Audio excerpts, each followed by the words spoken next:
your life pre-Fender. I mean, just touching on Fender, but very briefly. Just before you got to Fender, what were you doing, and how did you end up with Fender? My thing is, I've been playing music since I was about 14, 15, and I would get jobs. The only reason I got jobs is so that I could pay for music, buy a guitar, buy an amp. You know, I lived at home, but once I moved out, it was just like I'm still playing music, but it's like I needed to eat and all that other stuff, and the music wasn't really paying that bill. So I'd always just get jobs. And when I went to work at Fender, I wasn't looking for that job. John Page called me up. Okay, so you knew John already? Yeah, well, he knew who I was. And so he called me up and he said, I heard you're looking for a job. And I wasn't looking for a job in the music industry. I was looking for a job actually just to do anything. Sure, yeah. And not be in the music industry. Because I'd already worked at Charvel Jackson, and I was done with that. Yeah. It was like, and he offered me a job, and I thought, well, I'll go to work there, and I'll just get a regular, go to work, boom, pop the clock, and go home. Yeah. And then it turned into this whole thing where now it's like, and I never wanted that. Yeah. And I told them that. I said, I never wanted this. You guys put this on me. Yeah. I met a lot of people, Robert Cray, I met John Mayer, I met Jeff Beck, and all these people that are friends still. But I'm grateful for that. I'm grateful for the time. I'm grateful for the time that I had there. But it really never meant anything to me other than a paycheck, so that I can. And I did my job and everything, and I hope that I did my job well. But it's like it really. I would go to work, and I would work, and then I would come home, and I would mix a record until 1 o'clock in the morning, and then I would go into work, and I would work, and then I'd come home and I'd work on the record, and then I would do that, or I would go on my vacation. I would get like 3 weeks off, and I'd go on vacation. I remember coming back, and one of the guys, my boss at Fender, looked at me and goes, "You look pretty rested from your vacation," because he knew I was on tour. I'd go on tour. As soon as I got off work, I was like, "Okay, let's go," and we'd go on tour. Like many guys at Fender, I guess. Yeah. And while you were there, you took Hendrix's white Strat apart. Right. I mean, that's legendary. You made 4 clones of it. Yeah. What happened to them? One went to Jimi Hendrix. One went to the EMP Museum. One went to Paul Allen, who owns the original, who's just recently died. He had one, and then. Thanks, Mike. We just keep rolling, so don't worry about that. Thanks very much. And then one went to auction, and the guy here in the UK bought it, and then he had it for maybe a year, 2 years, and he had called me, and we talked and stuff, and then he sold it, to John Mayer. No, okay. And John called me up and he goes, "I got your guitar." I go, "What?" He goes, "Yeah, I bought it." So John bought it. And then maybe 6 months later, John sold the guitar. And he sold the guitar to a dealer. And the dealer had it, and I talked to him.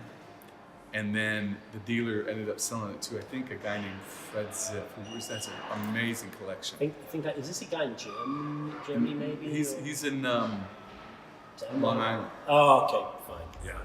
Best guitar collection ever in the world. And that's you saying that, so it's a serious collection. Yeah. He has the Les Paul with the Bigsby Bragg bottle on it, on Get Your Yayas Out. He owns that Les Paul. He owns amazing. He owns Scotty Moore's original Butts Echo amp that he used on Heartbreak Hotel. So amazing. So he owns that one. So Baptist Town. Yeah. So you wrote this and recorded it a while ago. Yeah. It took a couple of years, not too long ago. So how did the tour come about with Robert Cray, first of all? So you wrote the album, Robert Cray's on the album, obviously, as we know, right. Baptist Town itself, title track. How did the tour come about? Well, I wanted Robert on the record because the title cut's really dark. And it's all about this little neighborhood that Robert Johnson died in and all this stuff. But it's very dark, and Robert's guitar is so pure. The whole record, if you listen to the record, is a dichotomy of good and evil, and have and have not, and all this other stuff.